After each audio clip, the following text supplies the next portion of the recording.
40 mètres carrés. Le soir, on entend beaucoup les grenouilles. J'aime bien cette énergie du soir parce que elle est différente.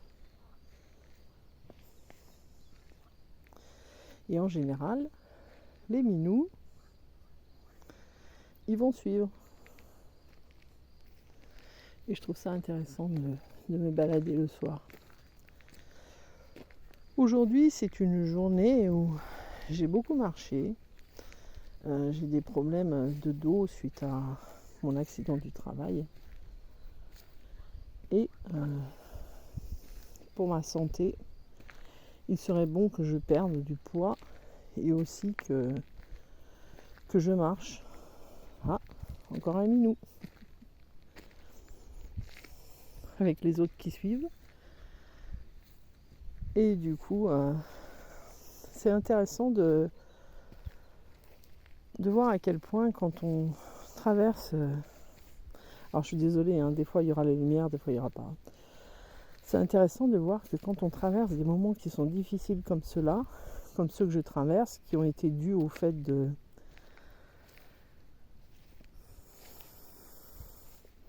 comment dire, peut-être une sorte de... pas burn-out, parce que j'ai eu de la chance. Je vous montre, hein, parce que dès que je marche, les chats suivent. Hop. Pas de burn-out, je suis pas allée jusqu'à là. Je suis allée à un moment où j'en avais un petit peu marre, plat le dos, comme on dit. Et dans ces parcours qui sont difficiles, c'est vrai que des fois on a du mal en fait à lâcher un petit peu ce qu'on devrait lâcher.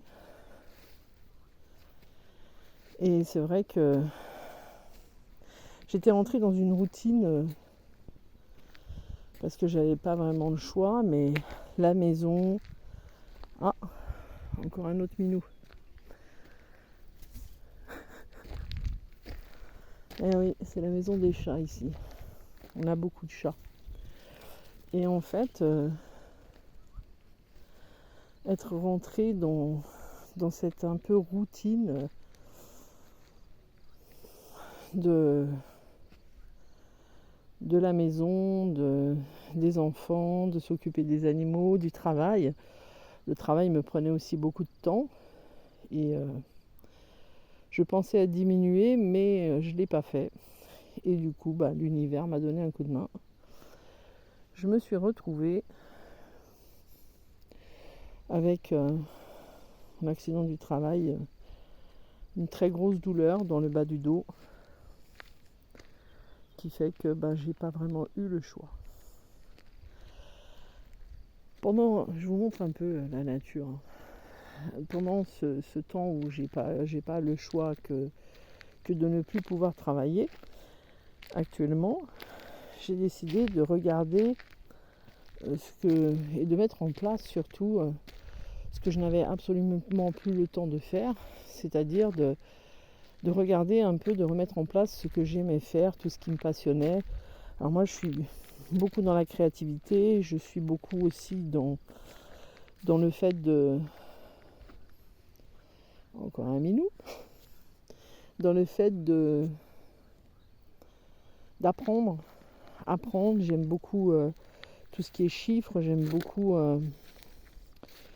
tout ce qui va en fait m'amener à devoir réfléchir, calculer, tout ce qui va être de la créativité, tout ce qui va en fait... alors je vais pas monter trop loin parce que sinon elles vont me suivre et au-dessus il y a la route, mais on va marcher un petit peu, après je ferai demi-tour et elles vont revenir. Mais en fait voilà, tout ce qui est créatif me plaît beaucoup. Et du coup je me suis dit dans ce laps de temps où je n'ai pas d'autre choix, je vais aller chercher, et je regardais beaucoup, je voyais beaucoup de personnes qui étaient dans leur mission d'âme. Moi je pensais que ma mission d'âme était d'aider les personnes âgées, Et en fait, c'était pas ça, en tout cas pas de cette manière. Et c'est vrai que être dans la créativité, je voyais toutes ces personnes qui étaient épanouies aux alentours de moi, des gens que je connais, qui font vraiment le métier qu'ils aiment faire, tout ce qui est lié à ce qui est personnel à eux, que ce soit la poterie, que ce soit la fabrication j'ai un ami qui fabrique l'hypocrase, que ce soit tout ça,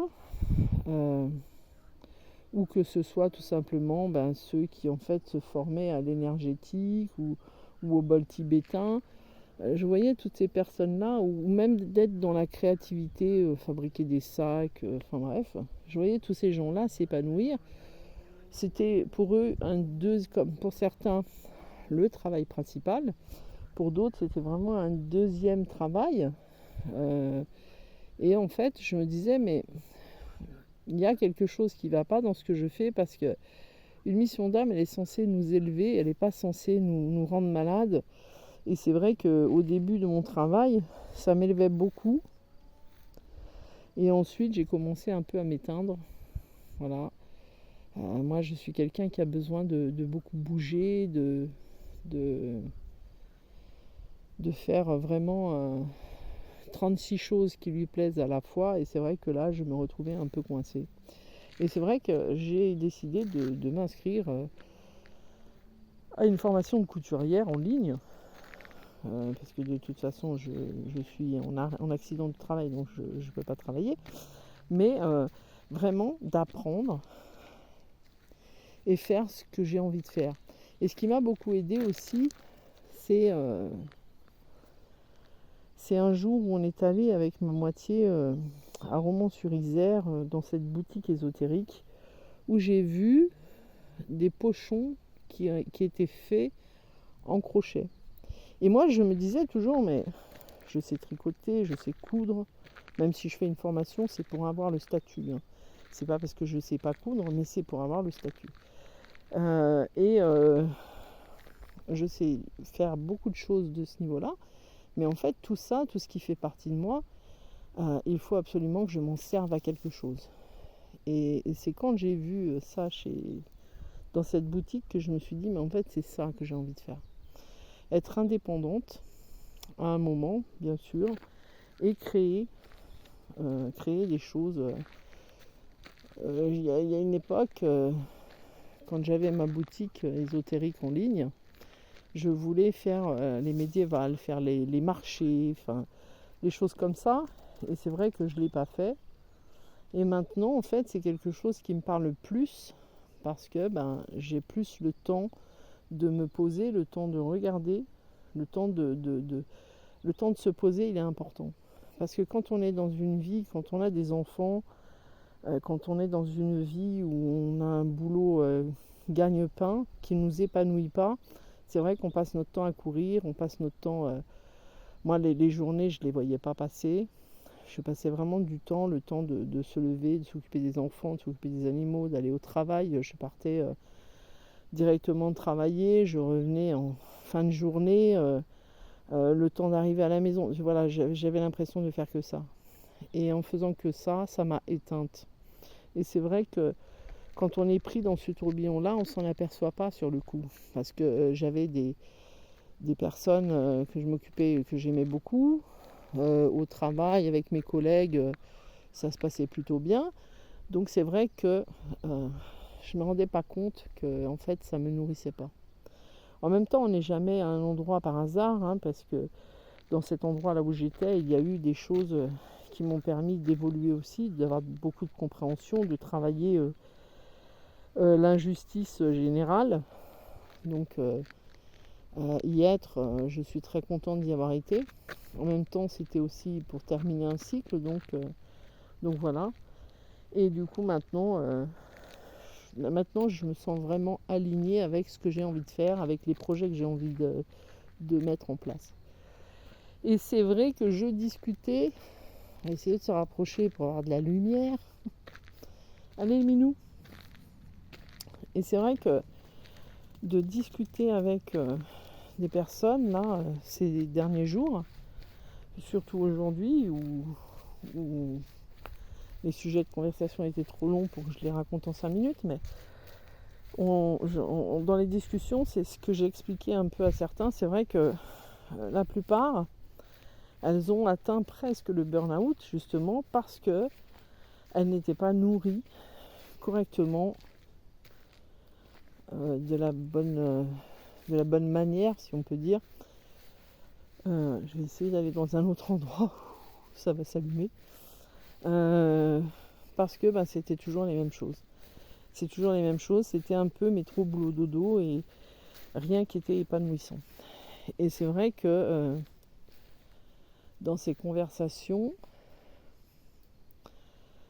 dans tous ces échanges que j'ai avec certains d'entre vous, le fait de beaucoup discuter, de parler de projets, de parler de tout ce qui pourrait animer et aider, ça fait énormément de bien.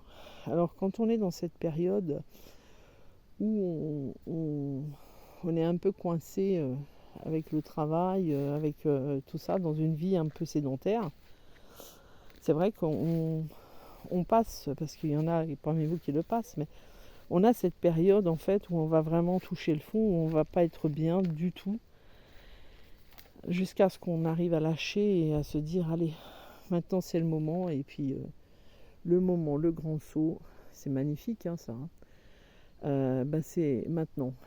Et tant qu'on n'a pas traversé ça, on est dans cette lutte de ne pas vouloir lâcher. Alors que ce qu'il faut tout simplement, c'est lâcher et aller vraiment vers ce qui nous anime. Et tout ce qui vous anime, vous le connaissez depuis longtemps. En général, avant la reconnexion à votre jumeau, vous étiez d'une certaine manière, vous faisiez des choses qui vous plaisaient. Moi, avant d'être avec mon jumeau, j'avais appris à coudre dans les années 90, je crois. Je faisais des vêtements pour mes enfants. J'ai appris à tricoter à l'âge de 7 ans avec mon arrière-grand-mère et ma mère.